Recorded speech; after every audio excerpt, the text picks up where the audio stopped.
Tata surya kita bisa saja memiliki lebih banyak planet dan kita sudah tahu ke-8 planetnya. Tapi ada planet lain yang mampu bertahan setelah tata surya kita terbentuk sekitar 4,5 miliar tahun yang lalu. Para astronom menggolongkan planet di tata surya ke dalam 3 kategori. Bumi termasuk dalam kategori pertama atau planet dalam yang berbatu-batu. Di situ ada Merkurius, Venus, Bumi dan Mars yang mengelilingi matahari. Keempatnya berada di sabuk asteroid utama yang memisahkan Mars dari Jupiter. Planet bongsor ini masuk dalam kategori kedua. Kategori ini ditempati oleh sekelompok planet luar yang juga dijuluki sebagai raksasa gas, termasuk Jupiter, Saturnus, Uranus, dan Neptunus. Keempat planet ini punya banyak kandungan es dan gas di sekitar intinya yang diyakini berbatu-batu.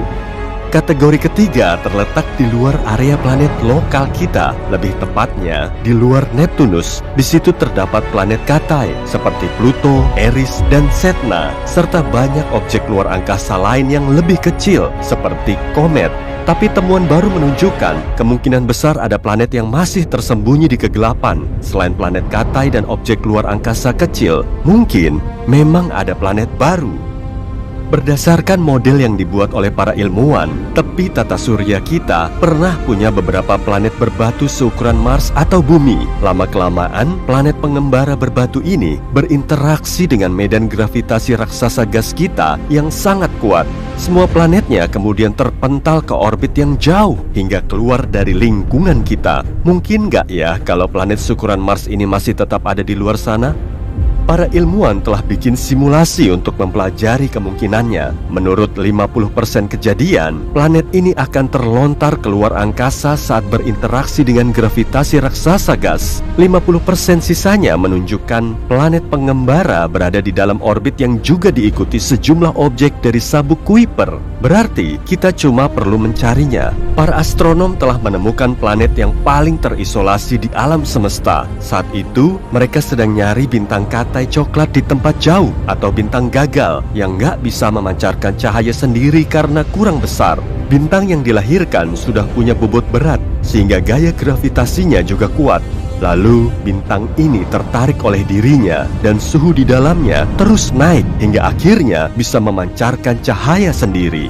Tapi tim tersebut malah mendeteksi planet pengembara CFDD-SIR2149. Planet ini kurang lebih berumur 50-120 juta tahun dan suhu di permukaannya setinggi 400 derajat Celcius. Kalau dibandingkan dengan suhu bintang, planet ini masih terbilang dingin. Awalnya ilmuwan mengiranya sebagai bintang Katai coklat, tapi umurnya masih sangat muda. Planet tanpa bintang ini melayang-layang di luar angkasa sejauh 130 tahun cahaya dari bumi. Galaksi Bima Sakti kita berdiameter 100.000 tahun cahaya dan termasuk cukup dekat. Planet kesepian ini termasuk raksasa gas berukuran 4-7 kali lebih besar dari Jupiter.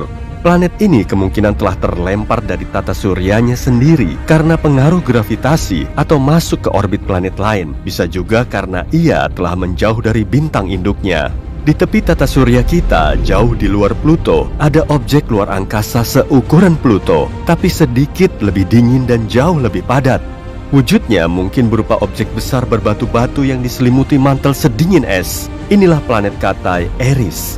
Pluto dan Eris sama-sama menempati sabuk Kuiper atau cincin luas berisi objek luar angkasa di luar Neptunus. Sehari di sana berlangsung selama 25,9 jam, agak mirip dengan di bumi. Tapi jarak Eris ke matahari 3 kali lebih jauh dari Pluto ke sang bintang. 1 tahun di sana berlangsung lebih lama, yaitu sekitar 557 tahun di bumi. Permukaan Eris sangat cerah dan dingin. Planet Katai ini juga termasuk objek paling reflektif di tata surya karena bisa memantulkan lebih dari 95% cahaya matahari yang mengenainya. Di area yang lebih jauh lagi, ada Super Saturnus J1407b. Planet yang ukurannya lebih besar dari Jupiter dan Saturnus ini termasuk eksoplanet, atau planet yang mengitari bintang induk selain matahari. Super Saturnus berjarak 434 tahun cahaya dari bumi di rasi bintang Centaurus. Inilah satu-satunya eksoplanet yang diketahui memiliki cincin mirip Saturnus. Planet ini juga punya sistem cincin yang besar, bahkan 200 kali lebih besar dari cincin Saturnus. Totalnya ada lebih dari 30 cincin yang masing-masing berdiameter puluhan juta kilometer. Di sela-sela cincin ini terdapat celah dan mungkin di situ ada sejumlah satelit menarik alias eksobulan. Kalau Super Saturnus ini bertukar tempat dengan Saturnus biasa, cincinnya akan sangat mendominasi angkasa kita. Cuma dengan mendongak kita akan langsung melihatnya. Pemandangan ini akan sangat menakjubkan karena ukurannya akan jauh lebih besar dari bulan purnama. Para ilmuwan sudah nemu ribuan planet di luar tata surya kita. Sebagiannya bisa sepadat besi, tapi sebagian lainnya sangat ringan. Lalu ada juga planet panas GJ1214b yang ukurannya lebih besar dari bumi dan lebih kecil dari Uranus. Jaraknya 4 tahun cahaya dari kita di rasi bintang Ophiuchus. Planet berair ini diselimuti atmosfer tebal yang diameternya 2,7 kalinya bumi. Bobotnya sendiri hampir 7 kali lebih berat dari planet kita. Kemungkinan besar planet ini terbentuk di area yang jauh dari bintangnya. Di situ kemungkinan juga banyak mengandung es cair. Tapi kemudian GJ1214b bermigrasi ke tempatnya sekarang. Karena suhu permukaannya sekitar 230 derajat Celcius, planet ini terlalu panas untuk ditinggali. Batuan di situ juga jauh lebih sedikit dan perairannya jauh lebih luas. Gimana rasanya ya hidup di planet tanpa daratan kayak gini? Seluruh permukaannya diselimuti lautan. Tekanan dan suhu tinggi di situ membuat airnya super cair serta esnya super panas. Di planet ini juga ada materi eksotis yang nggak bisa kita lihat di bumi. Gliese 436b adalah eksoplanet seukuran Neptunus, berjarak 30 tahun cahaya dari bumi di rasi bintang Leo. Planet ini mengorbit penuh bintangnya selama lebih dari 2 hari dengan melawan hukum fisika. Gliese 436b mengorbit bintangnya Gliese 436 yang lebih kecil, lebih dingin, dan lebih redup dari matahari kita. Jaraknya 15 kali lebih dekat dari jarak Merkurius ke matahari. Kalau dengar kata es, mungkin kamu akan ngebayangin minuman dingin yang dikasih es batu. Tapi permukaan es di planet ini nggak dingin sama sekali, karena suhunya mencapai 526 derajat Celcius, jauh di atas titik leburnya. Meski begitu, esnya tetap berwujud padat dan panas. Hal ini disebabkan oleh gravitasi yang sangat kuat. Gravitasi ini menekan uap air di atmosfer menjadi es padat. Tekanan di situ nggak bisa bikin esnya mencair, meskipun suhu permukaannya super ngebul. Sekarang coba deh bayangin kamu lagi ada di planet misterius. Tiba-tiba di situ mulai turun hujan, safir, dan ruby.